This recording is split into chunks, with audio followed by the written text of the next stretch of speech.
The Star Sport podcast is brought to you by Access Credit Union.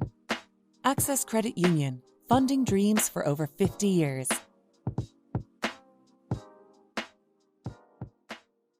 Close your eyes and pull like a dog. And a new Irish record for Phil Healy, 22.99.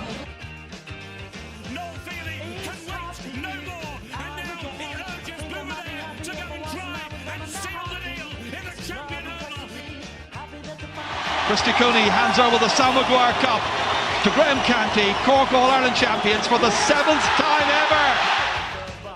Hello and welcome to the Star Sport podcast, where this week we're hearing from the former Carbery hurling manager Joe Ryan, who joins to chat about his time in charge, how he sees the divisional team's role in West Cork hurling and what changes he might make to the setup as well. So I'm your host Dylan Mangan, and I'm joined today by Star Sport editor Kieran McCarthy. The Star Sport podcast is brought to you in association with our friends at Access Credit Union. Access Credit Union, where your bank really does matter.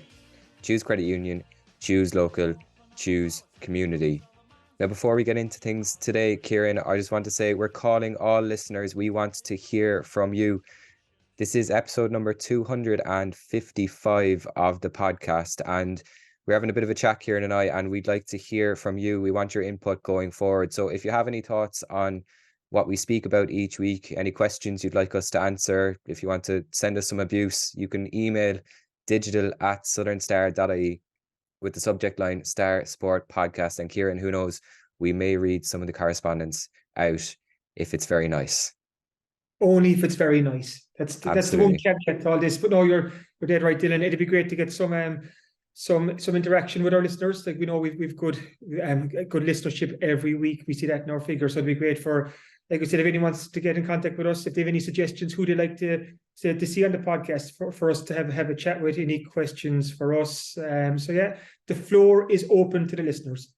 Yeah, it'd be a bit of fun, hopefully. We're going to hear from Joe Ryan, as I was saying, in a little while. But Kieran, first up, there were two huge games for West Cork teams at the weekend, and let's start in Glasgow, where O'Donovan Rossa ladies beat Glasgow Gaels by 2-14 to 2 goals to set up what will be a brilliant occasion this weekend when Skibb host an All-Ireland junior football semi-final. That's on Saturday, and it's a brilliant occasion for them, as I was saying. Yeah, it's going to be what a couple of months it's been for the O'Donovan Rossa ladies football team. Go back to when they won the county final, they beat Donnies, then they won Munster, they beat Clonmac and Myvan of Kerry. Then last weekend, like you said, the planes, trains and automobiles took them across to Glasgow for an All-Ireland quarter-final on Saturday morning. We were speaking about this on last week's podcast, Dylan, where like this was a potential banana skin for Skibb for a number of reasons. First off, they were going across to Scotland to play the game.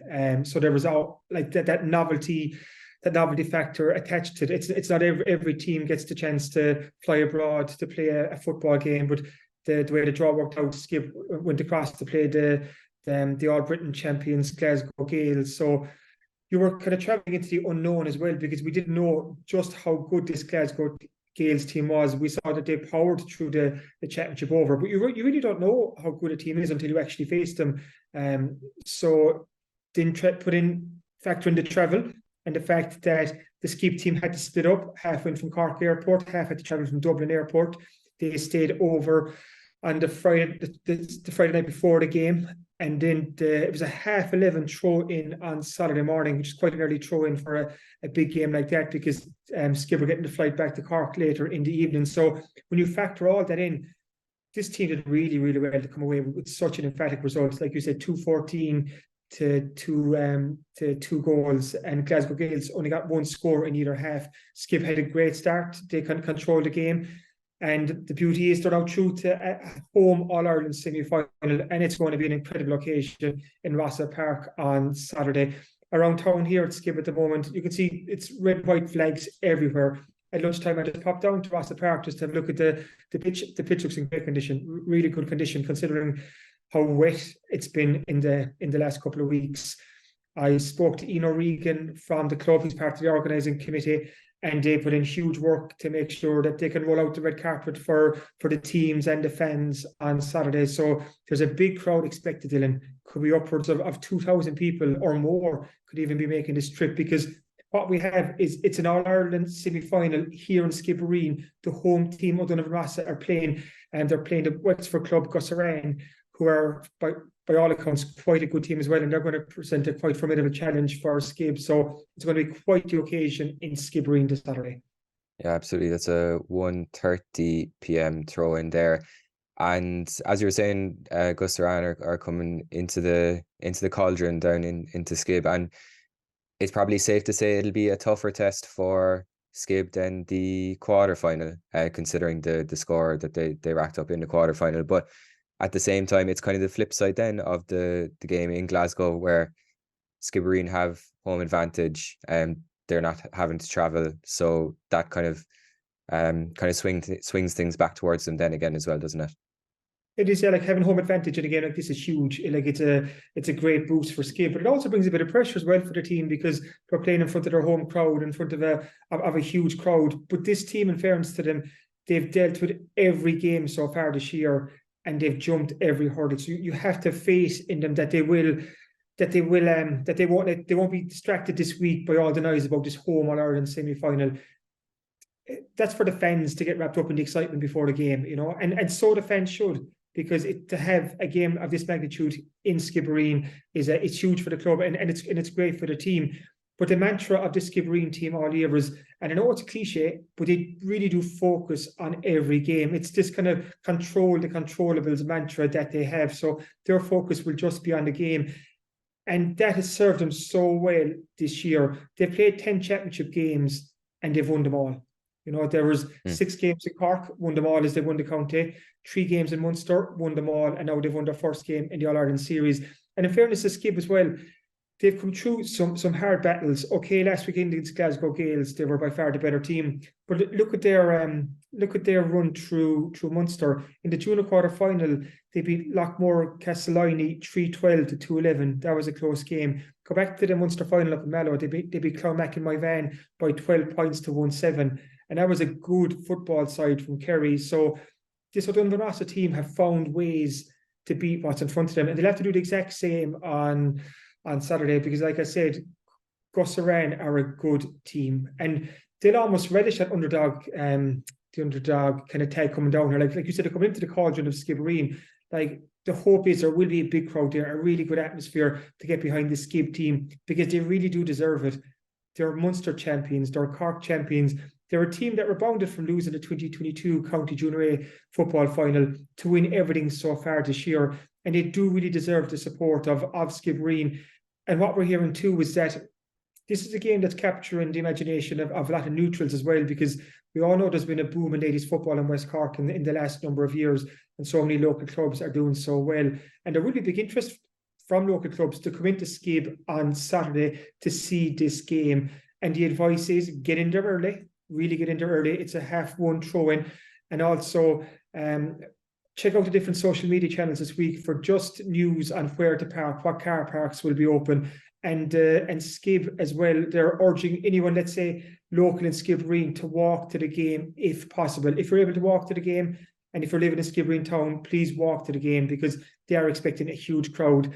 And as the organisers, they just want to ensure everyone has a good day, and they want to manage that everyone gets there safely and gets home safely after. Yeah, it's a great game to look forward to this Saturday at 1:30 p.m, as we've been saying. And fingers crossed for Skibbereen there. Now, elsewhere at the weekend, the Haven train kept rolling on in Munster as they beat Waterford side Rathcormac by 116 to 1-7. That will set up a Cork versus Kerry Munster senior football final against Dingle to be played on December 10th. And Kieran, it's fair to say they probably found the semi-final a bit more straightforward than the previous round against Cratloe, didn't they? Yeah, the Cratloe game was a game to be endured, and it was a test that Castlehaven passed. Just passed, but still passed. But I think that was an important game for Castlehaven because they were just after winning the county. So that was a tricky hurdle first day out. They got over that. the last day against Rathcormac, they were definitely more convincing, 116-17. The Hurley brothers, Brian and Michael, combined for 111. Michael got 5 points from playing. He's in top form at the moment. He's playing some of the best football of his career. So what it means is we have this intriguing Cork v Kerry provincial final, club final pairing. By the time this podcast goes out, hopefully we'll know the venue. It will be played in a neutral venue. It's due to be announced on Wednesday. It's either going to be Simple Stadium or the Gaelic Grounds. They're the two venues that are in the running for it. So by the time you listen to this podcast, you might already know where the game is on. And if you don't, we'll have it up on the Star Sports social media channels. So I'm looking forward to this game. This has the potential to be a good football game between two football teams. I think when people in West Cork think of Dingle, you think of a weekend away or a hen party or a stag party, kind of sitting in Dick Mac's pub inside one of the main streets there in Dingle. Like it's a super town. It's a great town for a weekend away. But Castlehaven will be hoping that they'll be the ones celebrating that the party will be Union Hall on December 10th when the two teams meet. Knowing what I know about Dingle, like they're a good football team. They really are. They've a lot of Gainies in their ranks. They have Paul Gainey, part of the current Kerry football team. They have Mikey Gainey, who was former Kerry footballer. They've Dylan Gainey and Conor Gainey, two really good footballers as well. Tom Sullivan, the Kerry defender, is in there. Mark O'Connor, who's playing in the AFL down in Australia, he comes back for games at certain points of the year. So just throwing it out there, is there a chance that he might come back early for Christmas and line out against Castlehaven on December 10th? Who knows? We'll find out in the next week or so. So Dingle are a good team. But then again, Castlehaven are a very good team as well. And Castlehaven are getting results. But I was talking to James McCarthy this week for a piece for Thursday Southern Star, and he made a point that to beat a team like Dingle, he feels that Haven need to go to the next level again in terms of work rate, execution, commitment, attitude, because he knows it's going to be a really tough test for his side. But Haven are there. They're back in their first Munster club final since 2012, and you'd be a fool to write them off. Absolutely. And just going back to the potential venue, like obviously, as you say, we'll probably know by the time the podcast comes out, but will there be a preference in the Haven management as to whether it's Limerick or Thurles, or is it much of a muchness really to them? The venue depends on what I've been told. Is it just you need a venue with lights because it's at the time of year, the game is at 2:00 thrown on the 10th, and if it's a really wintry day, it gets dark early, and I'm presuming the game is going to be live on TV as well. So you need lights in the stadium just for visibility and for TV purposes. So there are two top class grounds, Thurles and the Gaelic grounds. They're both a fair spin from Castlehaven, you have to say. But you know what? You can say the exact same from Dingle. Like you're coming from West Kerry there, so it could even be a longer spin if we're talking about going up to Thurles from Dingle. So it's going to be the same for both teams. It's going to be a neutral venue. It's going to be a good pitch. It's going to be a great stage for both teams to hopefully put on a good display. It's going to be interesting to see how this final plays out, because James McCarthy was making a point too that you really have to see how a team sets up on the day. Against Rathcormac, it was more of a football game. Against Cratloe in the quarter-final, it was quite a defensive game. Both teams had a lot of bodies behind the ball. You could say the same about the Cork County final against Nemo. It wasn't a great spectacle. We'll go back to the semi-final against the Bars then. That was a good game of football between two good football teams. So the hope is when you have a good football team like Castlehaven and like Dingle, who like to kick the ball as well, it could lend itself to a good football game.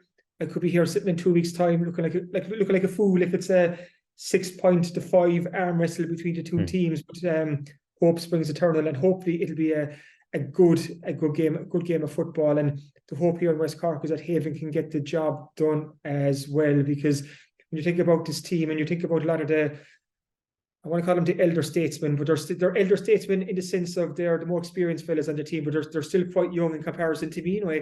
But you're looking at the likes of the Mark Collins and the Damien Cahillans and the Brian Hurleys and these lads who've They were there back in 2012 when Castlehaven last played in a Munster final against the Crokes, and they're still there now. And it's a medal that these fellas don't have. They'd love to get their hands in it, and that's their target right now. So I'm sure we'll talk about it more in next week's podcast. But it's great that Castlehaven are there. And a quick hat tip too to Kilnamartyr and Kilmurray, who got through to their Munster finals as well. Kilnamartyr had a brilliant win against Milltown Castlemaine in the intermediate club semi-final last weekend, and Kilmurray annihilated their opposition in their semi-final. So there's 3 Cork teams through to the 3 Munster club football finals on the weekend of December 9th and 10th. So good times for the Cork clubs. Yeah, absolutely. And like you say, we'll be chatting a lot about that on next week's podcast. So if anyone listening wants to have their say, if you have any thoughts on that final, do send us an email, digital@southernstar.ie. Now, Kieran, let's hear from Joe Ryan. He's been speaking to Star Sport reporter Sean Holland about his time in charge of the Carbery hurling team. And a lot of the conversation there, I guess, revolves around the different challenges the divisional side faces, kind of where it sits in the kind of West Cork ecosystem, the GAA ecosystem, I guess. And that's probably one of the key questions surrounding the Carbery hurling team is where does it fit in, do you know? Yeah, I suppose that's always true to kind of divisional teams right across the counties. And is there a future for divisional teams? I think personally there is. I can see the value of divisional teams. But for divisional teams to work and to prosper, you need the buy-in from the divisional boards, and you need the buy-in from the clubs in that division. And I know while the Carbery board do obviously back both the football and hurling divisional teams here, can the same be said of all the clubs when it comes to the hurling team? The footballers' success last year showed what is possible when the Carbery footballers won the Tide Crowley Cup, and they won 5 championship games in a row for the first time in God knows how long. Whereas the hurlers, to be honest, have struggled in recent years, and it's been a tough slog. And when you have the various clubs as well kind of focused on themselves, which of course they should be, like the hurling clubs in Carbery want the best for themselves. They want success for them, so they're obviously number 1 in the pecking order. So then for the divisional team, you're coming in number 2, number 3. It depends whether there's the player has county commitments, college commitments, and so on. So it can be quite tough for divisional teams to be successful. And you see that with the Carbery senior hurling team over the last couple of years. I think they won 1 of their 3 games this year. It's been like that for the last couple of years. There's been some very good results in there, but then there's been bad results that kind of either precede or follow that. So there's been no consistency in terms of the Carbery hurlers' success. And what the Carbery board was doing now, they was find a new manager, because Joe Ryan, as he'll explain quite soon, and his management team is stepping back from the roles. So the hope is that Carbery can get a new manager in quite soon, and he can start planning towards 2024. But I also want to touch on something that Tim Buckley said in last week's Southern Star. He was the Carbery football manager who stepped back after 6 years in charge. And one of his words of advice is you need to make the Carbery team a constant in the players' diary. And that's what he achieved with the Carbery footballers during his spell. And it's the same can be said for the whoever the Carbery hurling manager is to get the players in Carbery thinking about that, it's thinking about the Carbery hurling team, that it's part of their year, so that they can make time for it. Because we've seen with the Carbery senior hurling team that the team can change a lot from game to game in the championship, and they could be a game 1 week after another, and you could be looking at a lot of fellows who played in the first game weren't even around for the second game. So it's just to make the team a constant. It's a long road back for Carbery hurling to hit the heights that it did before, but the good news is that Carbery will enter a senior hurling team in 2024, and hopefully the powers that be and the players, the hurlers in Carbery, will have a listen to Joe Ryan's thoughts here, because he's a man who's at the coalface this year. He knows what's needed, and he's some good words of advice in there. Now, I'm delighted to be joined by former Carbery hurling manager Joe Ryan. Joe, how are you? Very good, Sean. Thanks. No bother at all, boy. We'll get straight into it. So, and after a year in charge, what are your experiences as the Carbery divisional hurling manager? I suppose overall very positive. I would really enjoyed. I suppose my brief enough stint in it. I would have started as a selector in 2022, and Charlie Vaughan and John Paul O'Callaghan, who'd given some great service, kind of decided to step away, and I hadn't really planned on stepping up, let's say, but I wanted to stay involved in some way, so that's the way it ended. But overall, very positive. I really enjoyed my time there. Mm-hmm. And once you're finished now, do you reckon there's an appetite for fellas to come in now and take over? Obviously, they have nothing in stone yet, but Carbery said they are, registering a team for next year. Do you think there's an appetite from other fellas inside the division or even outside to take over the role? I'd hope so. I would really hope to see it continue. Being honest, I don't know. It's a hard one. I mean, I know clubs find it difficult to get fellas for their own roles within the clubs as well. So it's, I suppose, the positive side of it, or the one of the pros to it, is that it's generally a short enough stint. I mean, the championship is fairly condensed with the divisionals and the colleges, so you're kind of really targeting May. But it's a hard one. Look, overall, the whole divisional thing, there's, I suppose, a bit of a debate going on each year about it. Probably more so on hurling, really, with Carbery. But I would hope that someone steps up to it. But it is, as with any role or any managerial role or coaching role, it's a tricky one. Mm-hmm. And come from Ballinascarty, did you have any previous, history of managing there in Bal? I know Kevin McCarthy from Barry Row, our own club, was selecting. He was able to kind of mix both when he's selecting. But I suppose managing, you just got to be, that's your role, Carbery manager. You can't mix and match that. There's no one can double up. Well, I probably did double up this year, really, in my role with Bal as well, managing Bal the last 3 years. Mm-hmm. Again, probably wasn't my plan. It wouldn't be an ideal scenario, to be honest with you, but it's I suppose going forward, if I was to go at it again, I probably wouldn't have done it that way.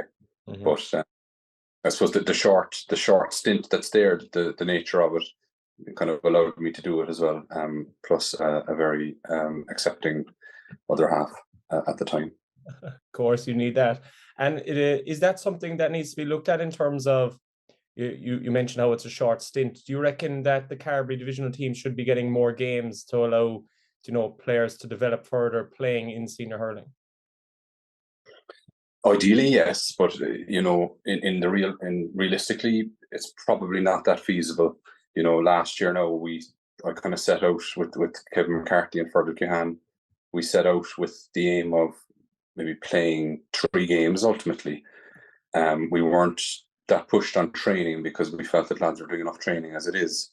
And we wanted to target a few games. And look, players want to play games. They prefer playing games. So now again, that's quite difficult to organise. You're dealing with teams that are in county leagues, and they're very competitive. I know that firsthand with Bal this year being in the county league.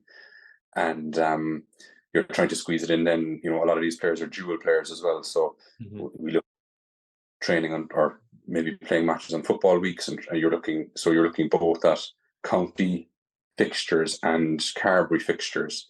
So it is quite difficult. I don't think it's feasible to maybe try and do more at the moment. But if again I was to have my time over, I'd probably prefer a few challenge matches rather than training. Mm-hmm. No, definitely that would bring you on. And kind of on that, then, do you reckon that the college divisional setup that's there at the moment is the right way about it, or do you have any preferences to change in that area? I think it's probably the best of a bad kind of situation, really. I don't see how it's really difficult to see how it can be done and keep everyone kind of happy with it. You think even with the split season in a broader context in the GA is quite positive, I think, anyway. But I'm sure there are plenty of people out there who don't agree and would like to go back to the old ways. But I don't know how it can be improved upon, if I'm being honest, at the moment. I suppose from my own point of view, from the management side of things, maybe a bit of structure in terms of protected time for us. And I'm speaking on behalf of the Carbery hurlers here now, but the Carbery footballers obviously been quite successful in the last number of years. It was probably something that they came across as well. We would have had to change things at the last minute. We would have games organised that, we'd be finding out on the day that lads, unfortunately, weren't able to be involved, usually because of a league game, let's say, that had been arranged to midweek or something like that, which, clubs are entitled to do. I've been in that situation too, but I think maybe a bit of protected time for it. I think the appetite is there from the players. I think this year I was very happy, and even in 2022 as well, I was very happy with the teams we put out, the quality of the teams we put out, and the numbers as well. We were talking, I think, maybe 25 to 30 Toggy out for each game, which is I was very happy with. So I think the appetite is there from the players, but it's very difficult. You're kind of you're dealing with clubs that I think on the surface probably do support it and would like to support it at least. But then when it comes to the nitty-gritty of logistics and organising things, probably Carbery is the last thing on their mind, really. Mm-hmm. And kind of, moving on from that then, do you reckon there is a future in Carbery hurling, and what would that actually look like? I hope there is. I'd be a very big supporter of it. Look, I probably have a romantic view, or certainly a sentimental view on it. There's, I suppose, just family connections with the team in '94 and stuff like that, and kind of fond memories of that. But I really would hope that there is a future for it. What I'd love to see, and what we tried to a little bit to do, is basically give as many of the younger players as much time as possible. So if you look at, let's say you'd Shane Murnan from St. Cullum's, who was a Cork minor. You've Sean Ahern, who was in Bandon, is kind of getting going there as well. He's someone I'd love to have involved. James Maloney, actually, and Sean O'Riordan from Barry Rowe. These are all young players, let's say 23 or under anyway. Mm-hmm. And there is a good crop there. If you look back to 2017, 2018, I think we had Kieran Nine was fullback in the minors, Cork Minors Park and Land, and subsequently fullback in the Cork Minors. There's players like that coming through each year, and if they're all of them, if they're in college, in my opinion, and they're interested, they should be playing either hurling and football if possible, but hurling or football certainly, and being exposed to that level, but also have something where they can an outlet like Carbery where they can play. Now, that's not necessarily, you may not necessarily be putting out the best players in the division in that regard, but at least if you're giving young players like that a chance, you're bringing them on, and you think like Sean Daly is a perfect example. Sean Daly, Cork under 20, playing for UCC. I don't know Sean or anything like that, but what happens after UCC? What are the options for him then? Is there an outlet for him to play senior hurling? And there's plenty. I'm probably being a bit unfair just picking on him there now, but there's loads of lads like that, I think. Mm-hmm. No, you're definitely right. No, there's a lot of talent coming through, but you referenced a small bit earlier just on your own connections with 1994. What do you reckon was the main difference there? Now, I know we were talking a good few years back into the past, but what do you reckon was the main difference between 1994 when they're competing at the top level to now? I suppose if you look across the board at that 94 team, you had Bandon, some very good Bandon players. I mean, inter-county players really. You had Kilbrittain and you had Newcestown were the backbone of the team, and then you were then supported by excellent junior players. So you had, and Kilbrittain at that stage, I can't remember, was it 95 when they went? I don't know, was it 95? It was mid-90s anyway, I think, when they went up to senior for a little bit. Mm-hmm. So you're talking about they were consistently playing at a high level, and then again backed by like Barry Hart, who's captain, is an exceptional player. You had Coleman Murphy, midfield, Micheál Holland was in back. They're all probably generational players in a way. Mm-hmm. I think it was slightly, it's not just simply that, I think you have, if you look at, and I'm not getting too philosophical now about things, but just in general, everyone is probably based in West Cork. There was, from a social standpoint, there was jobs and things like that, we live in a fairly global, lads can get jobs kind of anywhere in the world, and there's different pulls and things like that, that's part of life, and that's the way it is. But the one thing we wanted to focus on this year was, I think in 2022, one of the games we had, I think it was maybe 9 junior players and 6 premier junior or intermediate players, let's say. And I think I might have to look back on this, I think on our first game this year, we actually had 9 or 10 premier junior intermediate players starting. Mm-hmm. And they were supported then by maybe 4 or 5 junior players, and realistically that's probably the way it should be. Mm-hmm. No, you're dead right. The higher the level, the more competitive the team is going to be. But kind of speaking on, you mentioned there now, obviously they're gone up to the senior. Do you reckon Newcestown's success this year might almost give guys almost a confidence boost in Carbery, saying, they probably would have played a lot of them maybe in minor or under 21 grades, to say, if those lads can do it, we can push on their clubs and nearly help the divisional side then in that way of speaking? Absolutely. Why not? Newcestown are a perfect example. They'd be a club that I probably reference a little bit with when I was in charge with Ball in the last few years, that they're a dual club. They rely, even this year, there was a big, whenever you read an article about Newcestown in the Star or wherever, there was talk about momentum.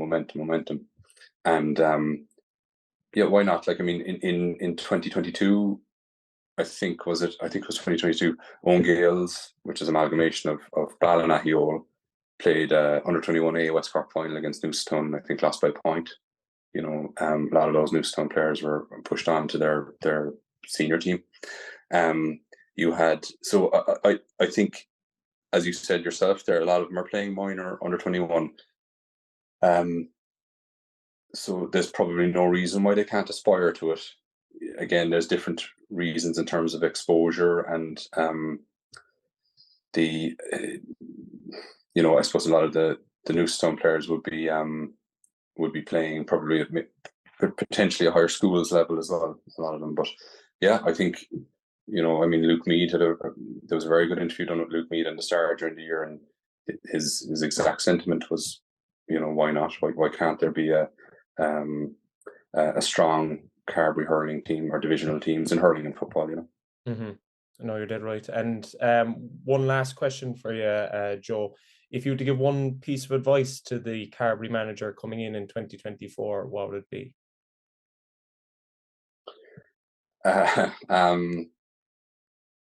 would say to probably have an open mind for anybody, so keep an open mind. There are players, I mentioned Shane Murnans from St. Columns, 18 years of age, physically well able for it and very eager. You have Dara Sheehy and Bantry, who had a very good Junior B final there. And you might, people might look at those players and think, and this is no disrespect to the clubs that they're from, but they're not particularly hurling clubs, let's say, or they might not have that tradition, but they're very, very eager. They're willing to put the effort in. So why not give them a crack and just I'd be happy to throw anyone in if I think they're good to play. And I think that's it. It was very enjoyable. It reminded me a little bit of kind of trial games I used to have as underage, because literally in some of the games anything went. Anything could happen. Mm-hmm. You had we had players like Mike Callahan, obviously, and Philip Wall, who and Jeremy as well, on a skill level could match anyone in my mind anyway. And they were allowed to kind of show it a little bit at times, where with clubs you're kind of playing to certain systems and things like that, and it can be a little bit restrictive. Yeah, no, you're dead right. I suppose it is a big talking point, right? To not play, the specific names as you mentioned there. There's fellas that have been there, done that, but it's kind of a thing where it can be used as almost a springboard for younger players, and it's a big thing as well to look past, your typical Bandon, Barrow, Kilbritton, Timmerley, and look at the guys there, like you mentioned, Sean Daly, Randalls, and that's when Collins and Bantry. But no, you're dead right. That's a great piece of advice. Listen, Joe, I appreciate your time, and thanks very much for joining us. Thanks, Sean. The Star Sport podcast is brought to you by Access Credit Union. Access Credit Union, funding dreams for over 50 years.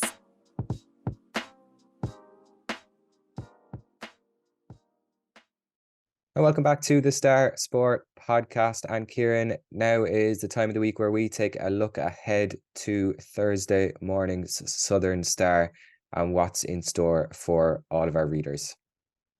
I can't believe it's almost December, Dylan, and there's so much GA still on. I'm definitely not complaining. It's great for the Southern Star sports section, but it's really busy at the moment, and that's a brilliant complaint to have, and that's down to the success of our local teams. So obviously we've a big preview of O'Donovan Rossa against Gullerane in the All-Ireland Ladies Junior Football Club semi-final in Skibb this weekend. So we have an interview with Emer McCarthy. We talked to Fiona Leonard. We talked to Sarah Hurley as well.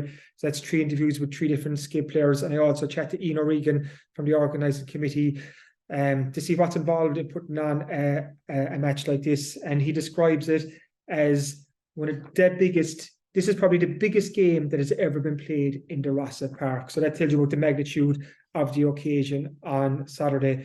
So we also have a lot of coverage from the weekend's action. Castlehaven's win, Killamartyrs win, Kilmurray's win. The under-21 football championships in Carbery are in full pelt at the moment. Kilbritton won the under-21 B2 final. The weekend just gone, they beat Kilkilleen. So we have full coverage of that. The under-21A semi-finals are on this weekend. So check out Thursday Star for news on that. The under-21 B1 final is on this weekend as well as the under-21C final. So we've news and all that in Thursday's Southern Star. As well as that, there's just loads going on at this time of the year. The Gullerane footballers are in the County Junior B football final this Sunday up in Parky Ring. They're taking on Douglas. Gullerane have lost their previous 3 County Junior B finals in recent years. So the hope is that they can make it 4th time lucky. So we have a full page preview on that. We chatted our captain, Padraig Reedy, and Kieran Sheehan, one of their mentors. Looking further back the sports section, Drina Rangers were in FAI Junior Cup action the weekend, but they bowed out in round 5. But we have a live match report from that. Joe McCarthy was there for us. We also have a comprehensive schoolboys, schoolgirls roundup, as well as all the latest from the West Cork League. Castletownbere were crowned, under-21 B Beara football champions. So we've news on that. And also Quiva Flannery, a rising young athletic star from Castlehaven, picked up a Paulie Palmer West Cork Sports Star Youth Award recently. And I had a chat with her at the award presentation, and that's there. As well as the bowl coming, the bowling, their awards night in Dunmanway at the Parkway Hotel last weekend. So we have a full report from that, who won the various awards. And if that wasn't enough, 2 local men signed new contracts with Munster this week, John Hodnett and Liam Coombs. So there's news on that as well. Not bad for the start of December, Dylan, is it? Not bad at all. Now, all that will be available in shops across West Cork from Thursday morning. And as always, if you're further afield or you can't make it to the shops, you can subscribe to the Southern Star and get it on your laptop, tablet or phone. Just head to subscribe.southernstar.ie. Enter your details and you'll get an exact replica of the newspaper for less than €2 per week, along with full access to everything on our website as well. As always, thanks for listening to the Star Sport podcast, and thanks again to our sponsors at Access Credit Union. If you've enjoyed this, please remember to rate, review and subscribe wherever you get your podcasts, and we'll be back again next week. Thanks for listening.